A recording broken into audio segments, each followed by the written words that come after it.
National space day નિમિત્તે શ્રી ખજૂરી પ્રાથમિક શાળાના બાળકોએ તમે જોઈ રહ્યા છો કે અલગ અલગ મોડલ બનાવ્યા છે, ચાર્ટ્સ બનાવ્યા છે. આના દ્વારા વિદ્યાર્થીઓની અંદર એ વિજ્ઞાન પ્રત્યેનો અભિગમ કેળવાય.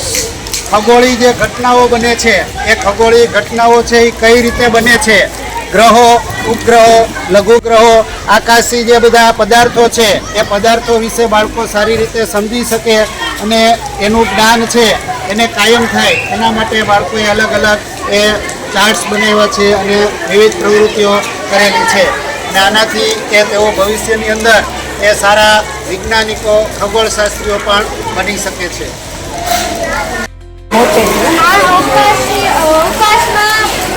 અવકાશના ગ્રહો છે, જેમાં સૌથી મોટો ગ્રહ ગુરુ અને તેને 79 ઉપગ્રહો છે.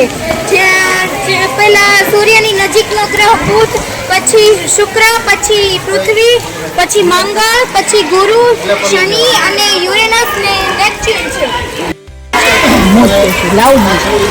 આ ચંદ્રયાન છે. ચંદ્ર ઉપર જતું એક વિમાન છે, જેમાં આપણે જોઈએ